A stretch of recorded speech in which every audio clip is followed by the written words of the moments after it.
Benvenuti e buon mercoledì. Oggi è il 3 giugno 2026. Il sole sorge alle 5:36 e tramonta alle 20:49. La luna si leva alle 23:51 e cala alle 8:54. Oggi la Chiesa celebra San Carlo e i suoi compagni, martiri dell'Uganda. Il nome Carlo ha origini germaniche Karl e porta con sé un significato fiero, uomo libero. È un nome che ha attraversato i secoli, scelto da innumerevoli sovrani e imperatori. Il 3 giugno si celebra la Giornata Mondiale della Bicicletta. Istituita dall'ONU, questa ricorrenza riconosce alla bici un ruolo unico. È infatti il mezzo di trasporto sostenibile, semplice, economico e affidabile che viene utilizzato oltre 2 secoli. Promuovere l'uso delle 2 ruote significa sostenere uno stile di vita sano e rispettoso dell'ambiente. Festeggiamo il re del botteghino. Auguri a Luca Medici in arte Checco Zalone, che oggi compie 49 anni.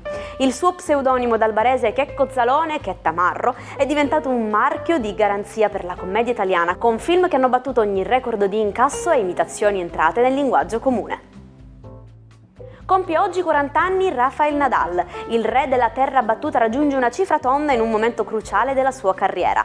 Con 22 titoli da Grande Slam e una grinta leggendaria, Nadal resta uno degli atleti più ammirati di sempre per la sua capacità di superare ogni limite fisico. Un grande augurio anche a Claudio Lippi, che oggi spegne ben 81 candeline. Protagonista indiscusso della TV italiana sin dagli anni 70, Lippi ha saputo unire professionalità e autoironia in programmi cult come Il pranzo è servito e le indimenticabili edizioni di Mai dire gol. Il 3 giugno 1963 il mondo piange la scomparsa di Papa Giovanni XXIII, il Papa Buono. In soli 5 anni di pontificato, con la sua umiltà e l'indizione del Concilio Vaticano II, riuscì a cambiare per sempre il volto della Chiesa cattolica. Si spegneva a 81 anni, mentre in piazza San Pietro migliaia di fedeli pregavano per lui. Le mucche sono animali estremamente sociali e intelligenti. Studi dell'Università di Northampton hanno dimostrato che quando una mucca sta insieme alla sua compagna preferita, il suo battito cardiaco è molto più basso e i livelli di stress sono minimi. Se vengono divise, iniziano a mostrare dei segni di ansia, proprio come faremmo noi se ci allontanassimo da un caro amico. Buongiorno ai 12. Oggi la Luna si sposta in Capricorno litigando un po' con tanti pianeti. In giornata litigherà nell'ordine con Nettuno, Saturno, Mercurio, Venere e Giove. Cosa ha intenzione di fare? Scopriamolo insieme. Ariete, per voi la vostra giornata è un pochino complicata. La Luna confonde ancora di più il caos nettuniano e mette in crisi le certezze saturnine che sono nei vostri gradi zodiacali. Molto probabilmente qualcosa in amore vi confonde e parliamo di sentimenti e fin qui nulla di grave, ma assolutamente qualcosa da chiarire. Toro, un bellissimo trigono Luna-Marte oggi illumina la vostra giornata facendovi sentire sani, forti, belli e soprattutto appassionati al lavoro. Non vi ferma nessuno.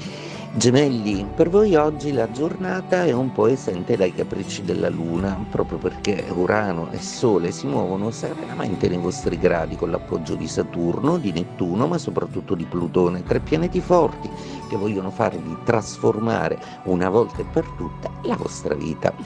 Cancro, oggi la Luna bisticcia prima con Mercurio, diminuendo un po' la comunicazione, poi con Venere e Giove, forse piove anche in paradiso, ma si sa, ogni tanto è anche lecito.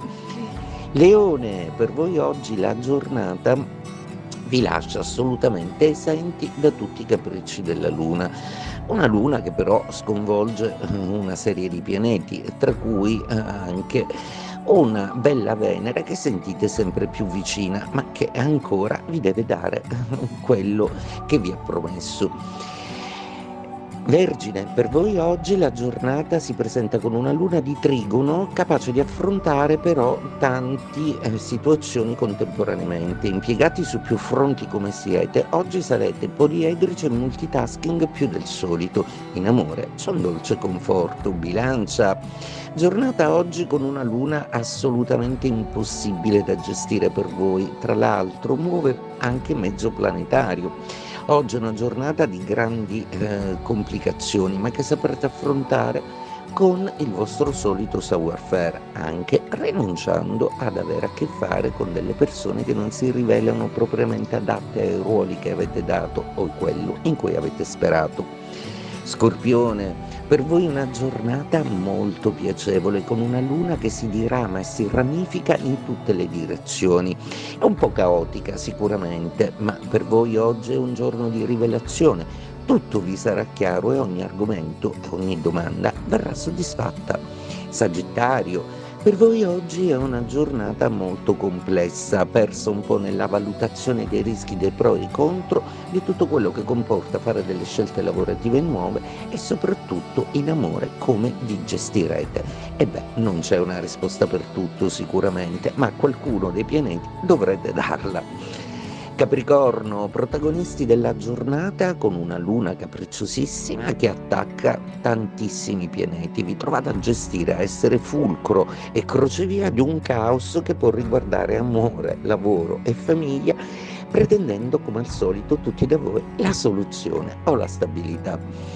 Acquario, una giornata oggi che muove tante cose nello zodiaco che voi osserverete con curiosità, perché come il leone siete alla distanza giusta per esentarvi un po' dai caos lunari, per cui oggi sarete degli ottimi osservatori e trarrete il meglio da tutte le situazioni che si pareranno davanti. Un amico vi chiederà un consiglio, un altro una difesa.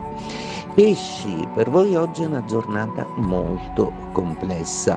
La luna scaraventa soprattutto su Nettuno una serie di percezioni che dovranno essere ben chiare quando deciderete di muovervi definitivamente verso una forma lavorativa o un'altra. In amore bene, quei bellissimi trigoni di Venere. Il 3 giugno 1969 andava in onda negli Stati Uniti l'ultimo episodio della serie originale di Star Trek. Sebbene la serie TV si fosse conclusa dopo 79 episodi, l'avventura dell'Enterprise era appena iniziata. Il viaggio di Kirk e Spock avrebbe continuato a vivere al cinema e in numerosi spin-off, diventando il pilastro della fantascienza moderna. Al caval donato non si guarda in bocca. In inglese il proverbio è identico, don't look a gift horse in the mouth. L'origine è pratica. Controllando l'usura dei denti di un cavallo si può determinare la sua età e quindi il suo valore. Farlo davanti a chi te lo sta regalando è considerato un gesto di estrema maleducazione. Il messaggio? Apprezza il favore ricevuto senza analizzarne troppo il valore. Alessandro Cagliostro, un avventuriero, esoterista e sedicente mago del XVIII secolo. Affascinò le corti d'Europa millantando di conoscere il segreto della pietra filosofale e della vita eterna. La sua vita fu quindi un mix di incredibile lusso e truffe finché l'Inquisizione non lo condannò al carcere e alla vita nella fortezza di San Leo. Lì, tra visioni e isolamento, la sua mente cedette definitivamente, trasformando il divino Cagliostro in un uomo perso nei propri labirinti. E ci salutiamo con la nostra frase del giorno. Il problema dell'umanità è che gli stupidi sono strasicuri, mentre gli intelligenti sono pieni di dubbi. Con il beneficio del dubbio che ci rende più aperti al mondo, vi auguro uno splendido mercoledì. Grazie per essere stati con me anche oggi, vi aspetto domani per una nuova pagina del nostro almanacco. Buona giornata dalla vostra Jaira.